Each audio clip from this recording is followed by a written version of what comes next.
Hello বন্ধুরা, আমি অনু। Update with অনু চ্যানেলে তোমাদের স্বাগত। আমি চলে এসেছি বধুয়া সিরিয়ালের আপডেট নিয়ে। বধুয়া সিরিয়ালে দেখা যাচ্ছে ইন্ডাকশন ওভেন তো পেয়ে গেছে, থালাবাটিও পেয়ে গেছে। এরপর আবির আর পেখম ঠিক করেছে যে যেহেতু বৃষ্টি হয়েছে তাহলে খিচুড়ি আর ডিম ভাজা খাওয়া হবে। ডিম ভাজাটা করবে পেখম, খিচুড়ি করবে আবির। আবির খিচুড়ি বসিয়ে দিয়েছে। রান্না করতে করতে বেশ তারা একটা সুন্দর সময় কাটাচ্ছে। আবার রান্না করতে গিয়ে আবির নাকে মুখে লাগিয়ে বসেছে হলুদ, যেটা দেখে পেখম বেশ আনন্দ পায়। এরপর আবির বুঝতে পেরে ওই হলুদ যখন পেখমকে লাগাতে যায়, পেখমের তখন মনে পড়ে যায় যে রন রে তার সাথে কি করেছিল, আর তখনই ও একটু হেজিটেট ফিল করে, যেটা আবির ধরতে পারে। যাই হোক, এরপর পেখম ডিম ভাজা করে দিয়ে হাসতে হাসতে ওরা দুজন মিলে খাবার খায়। এইদিকে আবার রন রে জেলেতে খাচ্ছে পোড়া শক্ত রুটি। এই রুটি তো তাকে খেতেই হবে, আর এই রুটিটা খেলে তার এই অপমানগুলো মনে থাকবে। যখন সে জেল থেকে বেরোবে, পেখমের সাথে দেখা হবে, এই অপমানের কথাগুলো তার মনে পড়ে যাবে, আর মনে পড়ে গেলেই সে খুব ভালোভাবে প্রতিশোধ নিতে পারবে। তাই তো এসব খাবার খাচ্ছে। অন্যদিকে দেখা যাচ্ছে তিয়াস বাড়িতে এসে উপস্থিত হয়ে গেছে, আবিরের বাড়িতে। তারও কারণ আছে। দেখে কিনা আবিরের কাছে তো আমি সহজ পথে যেতে পারছি না, আবিরের কাছে যেতে হলে তার পরিবারের মানুষদের মন জয় করতে হবে। তাই সে পরিবারের মানুষদের মন জয় করতে চলে এসেছে, বিশেষ করে আবিরের মায়ের। আবিরের মাকে এসে উস্কাতে থাকে যে আবির কোথায়, আর তাছাড়া তার পরিবারের ওপর দিয়ে এরকম ঝড় বইছে, এখন তো উচিত তিয়াসে তাদের পাশে এসে দাঁড়ানো, আর তিয়াস তো ধরতে গেলে তার মেয়ের মতোই। আর আবির যে চেঞ্জ হয়ে গেছে সেটাও তিয়াস বলতে থাকে, যে কোনো কথা সোজাভাবে বললে আবির উত্তর দেয় না, আবির ইগনোর করে।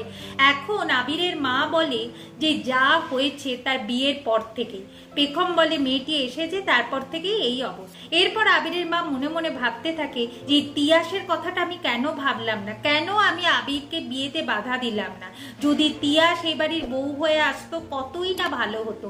এরপর আবিরের মা তিয়াসকে বলে, তিয়াস তুমি বসো, আমি তোমার জন্য একটু শরবত নিয়ে আসি। আবিরের মা গেছে শরবত আনতে। তিয়াস মনে মনে ভাবে যে এইভাবে এই বাড়ির মানুষদের মন জয় করে আমাকে আবিরের জীবনে এন্ট্রি নিতে হবে। এইদিকে দেখা যাচ্ছে আবির আর পেখম চলে এসেছে, কারণ তাদেরকে কোর্টে যেতে হবে। কোর্টে গিয়ে সমস্ত কিছু খুলে বলতে হবে, উকিলের সাথে কথা বলা হয়ে গেছে। সেই সময় দেখে যে পাড়ার কিছু লোকেরা, বউয়েরা পেখমের নামে নিন্দা করছে। আবির রুখে দাঁড়ায়, বলে কিনা আপনারা জানেন রনরে কি করেছে। পেখম প্রতিবাদ করছে, এতেও আপনাদের অসুবিধা? জানেন তো, আপনাদের মতো মানুষদের জন্যই আজকালকার মেয়েরা প্রতিবাদ করতেই ভুলে গেছে। তাদের সাথে যত অন্যায় হোক না কেন তারা সেটাকে ধামা চাপা দিয়ে রাখে, কিন্তু এটা তো উচিত নয়। আর তাছাড়া পেখম তো সত্যের পথে আছে, তাহলে ভয়টা কিসের আপনার?